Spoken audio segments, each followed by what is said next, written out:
Yes. Hello.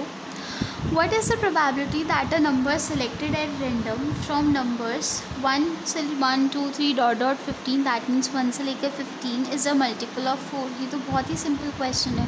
Question ने पूछा क्या प्रोबेबिलिटी होगी अगर हम रैंडमली 1 से लेकर 15 के बीच में किसी नंबर को सिलेक्ट करते हैं. वो नंबर जो एक 4 का मल्टीपल है यानी कि 4 के टेबल में आता है. तो 1 से 15 के बीच में ऐसे कितने नंबर्स है जो हमारे 4 के टेबल में आते हैं. दैट इज़ 4 इटसेल्फ, 8, 12, क्योंकि 16 जो है वो 15 से बियॉन्ड हो जाएगा. तो ऐसे 3 ही नंबर्स है जो हमारे 4 के टेबल में आते हैं और वो 1 to 15 के बीच में आते हैं. तो favourable outcome is 3, total number of outcome is 15. तो प्रोबेबिलिटी हो जाएगी फेवरेबल आउटकम अपॉन में total number of outcome, that is 3 1 ज़ा 3, 3 5 ज़ा 15, तो 1/5. और 1/5 कौन सा ऑप्शन नंबर है? That is A option. तो A option is the right answer. समझ में आया आपको? Next question, question number 35th question book का ही एग्जाम्पल है. देखते हैं एक बारी क्वेश्चन क्या कह रहा है. क्वेश्चन कह रहा है इन द गिवन फिगर, आपको एक फिगर दे रखी है जिसमें P and Q are the points of trisection of the line segment joining A and B. तो A और B को जॉइन करके जो लाइन सेगमेंट बनी है AB, उस AB लाइन सेगमेंट के P और Q जो है वो इस तरीके से पॉइंट्स है कि वो ट्राई सेक्शन पॉइंट्स है. ट्राई सेक्शन मतलब कि 3 इक्वल पार्ट्स में डिवाइड करना. जितना AP है उतना ही PQ है, उतना ही BQ है. अब आपको इस Y की वैल्यू बतानी है क्या होगी.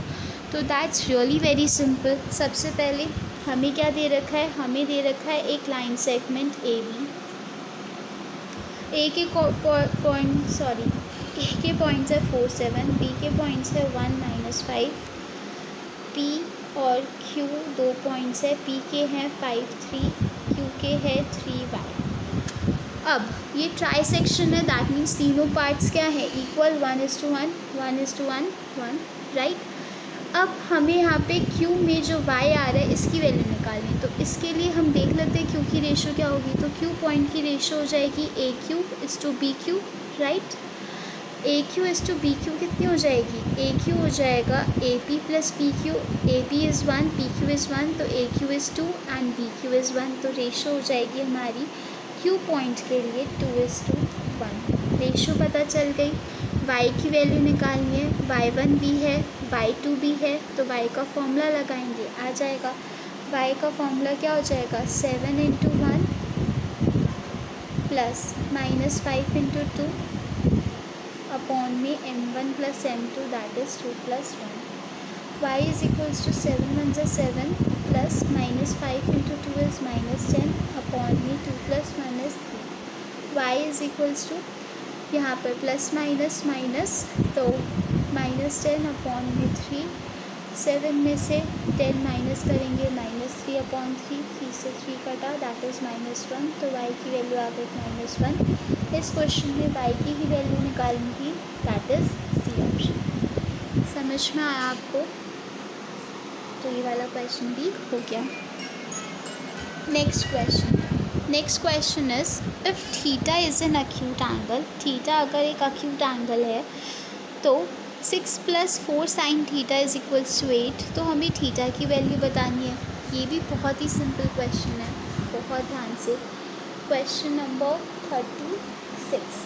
नंबर 36 में हमें 6 + 4 sin theta is equals to 8 दे रखा है और हमें यहाँ पर थीटा की वैल्यू निकालनी है. कैसे निकालेंगे? 6 यहाँ पे प्लस हो रहा है, वहाँ जाकर माइनस, तो 4 sin theta is equals to 8 - 6 is 2. 4 यहाँ मल्टीप्लाई हो रहा है sin थीटा के साथ, उधर जाकर डिवाइड हो जाएगा. 2 1 ज़ा 2, 2 2 ज़ा 4, तो sin थीटा आ जाएगा हमारा 1/2.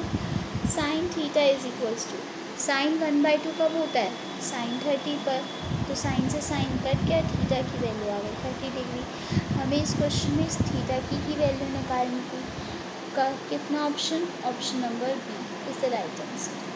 समझ में आया आपको? नेक्स्ट क्वेश्चन 37 क्वेश्चन देखो. क्वेश्चन 37 क्या कह रहा है? क्वेश्चन 37 कह रहा है if the coordinates of one end of a diameter of a circle are this, यानी कि एक सर्कल के डायमीटर का, डायमीटर जो सेंटर से पास होता है, let it be A B, इस डायमीटर के एक एंड के कोऑर्डिनेट्स हमें दे रखे हैं 2 3, ठीक है, and the coordinates of the centre are this, और इस डायमीटर के जो सेंटर के कोऑर्डिनेट्स है वो हमें दे रखे हैं -2 5, then the coordinates of the other end of the diameter are, तो इस डायमीटर के दूसरे एंड के कोऑर्डिनेट्स क्या होंगे, तो लेट इट बी वो एक्स वाई है, ठीक है। हमें पता है कि जो डायमीटर है वो 2 इक्वल पार्ट्स होते हैं, दैट इज़ ओ ए जितना है उतना ही ओ बी होगा, क्योंकि रेडियस ऑफ द सर्कल, यानी कि एक तरीके से जो ओ पॉइंट है वो इस डायमीटर को 1:1 की रेशो में डिवाइड कर रहे हैं।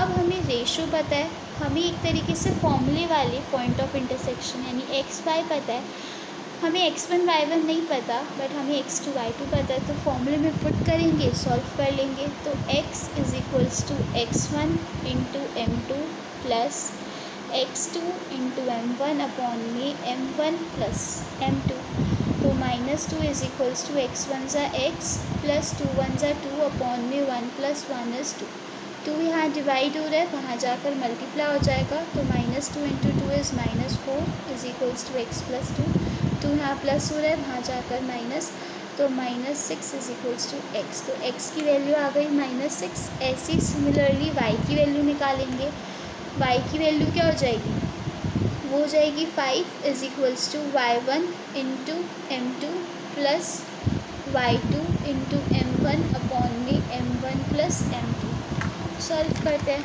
तो 5 is equals to y into 1 is y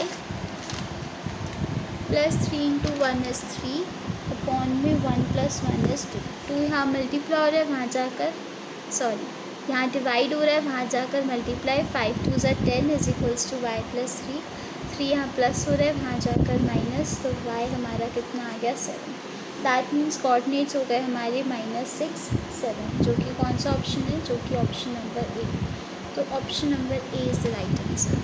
समझ में आया आपको?